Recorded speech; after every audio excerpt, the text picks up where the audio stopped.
Welcome back to my new video. সম্মানিত viewers, আজকে আপনাদের জন্য চিড়া দিয়ে চপ রেসিপি নিয়ে হাজির হলাম। আমরা আলুর চপ তো খেয়ে থাকি রমজান, তাছাড়াও বিভিন্ন সময়। আর আমি আজকে আপনাদের জন্য আলু নয়, চিড়া দিয়ে কিভাবে মজাদার চপ তৈরি করা যায় সেই রেসিপিটা দেখাবো। আমার এই চিড়াগুলো অনেক দিন হয়ে গেছে, রমজান মাসের কিনা, এখন একটু একটু গন্ধ হয়ে গেছে আর খাওয়া যায় না। তাই ভাবলাম এটা দিয়ে চপ তৈরি করে নেব। আর এই অনেক দিনের চিড়া দিয়ে এত মজাদার চপ তৈরি হয় আমি কল্পনাও করতে পারিনি। চলুন তাহলে দেখা যাক। এখানে আমি 1 কাপ চিড়া নিয়েছি, একটা ডিম নিয়েছি। চিড়াটাকে আমি ঝেড়ে পরিষ্কার করে নিয়েছি আর বেশ কয়েকবার ধুয়ে পানি ফেলে দিয়েছি। এবার চিড়াগুলোকে ভালোভাবে পরিষ্কার করে নিয়ে আমি একটা ছাঁকনিতে রেখে দিচ্ছি, স্টিলের ছাঁকনিতে। আর এতে পানিটা ঝরে যাবে আর চিড়াগুলোও খুব ভালোভাবে ফুলে উঠবে, নরম তুলতুলে হবে, জড়জড়ে, গায়ে পানি থাকবে না। আর এখানে নিয়েছি কয়েকটা লাল মরিচ কুচি করে, কাঁচা মরিচ কুচি করে, আর কিছু ধনে পাতা কুচি, আর নিয়েছি একটা পেঁয়াজ কুচি করে।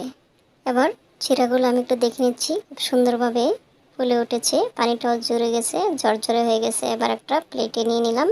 দিয়ে দিচ্ছি 1/4 কাপ চাউলের গুঁড়ো। চাইলে আটাও দিতে পারেন, তবে চাউলের গুঁড়ো দিলে মুসমুসে হয়। আর পেঁয়াজ কুচি, ধনে পাতা কুচি, মরিচ কুচিগুলো দিয়ে দিচ্ছি। এবার স্বাদ মতো লবণ দিয়ে দিচ্ছি, সামান্য পরিমাণ দিচ্ছি হলুদ গুঁড়ো এবং গরম মশলা গুঁড়ো।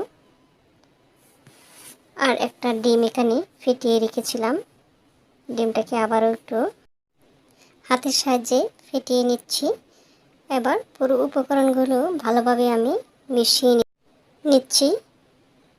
এবার মিশিয়ে নেওয়া হয়ে গেলে ফেটিয়ে রাখা ডিমটাকে এর মধ্যে ঢেলে দিচ্ছি। অল্প অল্প করে ঢালবো, এতে যাতে করে একেবারে নরম হয়ে না যায় সেদিকে খেয়াল রাখতে হবে। আমি খুব ভালোভাবে মাখিয়ে নিব। এক্ষেত্রে যদি মনে হয় নরম হয়ে গেছে তাহলে আর কিছুটা চালের গুঁড়ি মিশিয়ে নিতে পারেন। হয়ে গেল মাখিয়ে নেওয়া। আবার অল্প একটু মাখানো ডো নিয়ে আমি 2 হাতে ঘুরিয়ে ঘুরিয়ে চেপে চেপে আলুর চপের মতো শেপ দিয়ে নিচ্ছি।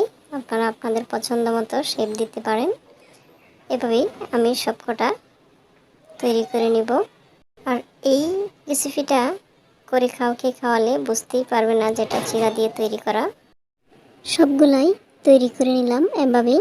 দেখতে পাচ্ছেন কতটা সুন্দর হয়েছে। এবার বাছতে চলে এলাম। তেল গরম করে আমি 4টা চপ দিয়ে দিচ্ছি, উল্টিয়ে পাল্টিয়ে এটাকে ভেজে নিচ্ছি। এটাকে ডুবুর তেলে ভাজতে হবে।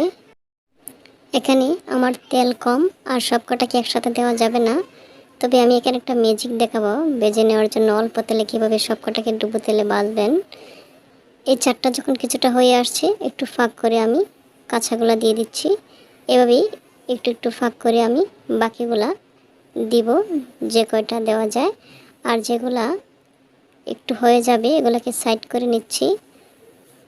এভাবে ফাঁক করে করে আমি বাকিগুলাকে মাঝে মাঝে দিয়ে দিচ্ছি। এতে আমার সবকটাই ডুবো তেলে ভেজে নেওয়া হয়ে যাবে।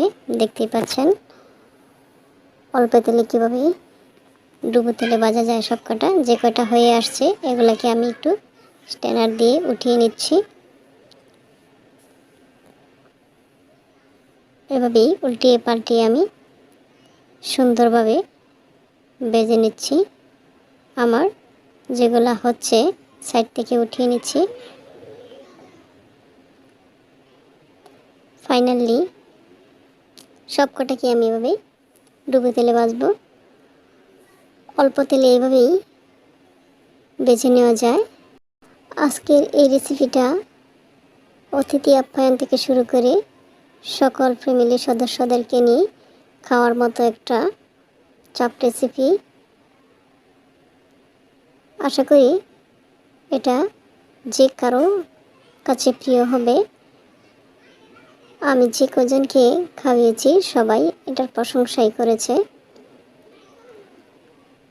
সবকটা যখন হয়ে আসছে আমি এভাবে উঠিয়ে নিলাম। হয়ে গেল আমার সবকটাই চাপ বেজে নেওয়া। মাশাআল্লাহ কতটা সুন্দর হয়েছে, আকর্ষণীয় হয়েছে, খেতেও অসাধারণ একটা মজাদার রেসিপি হয়েছে। আমি একটা ভেঙে দেখাচ্ছি, বোঝার কোনো উপায় নেই যে এটা চিরা দিয়ে তৈরি করা। আর এটা আলুর চাপের চাইতে বহুগুণে সুস্বাদু হয়েছে, মজাদার হয়েছে। আলহামদুলিল্লাহ, এভাবে আপনারাও তৈরি করে নিতে পারেন। অনেক দিনের হয়ে যাওয়া চিরা দিয়ে আর এটা খুবই মজাদার হয়ে থাকে। আজ এ পর্যন্তই। আল্লাহ হাফেজ।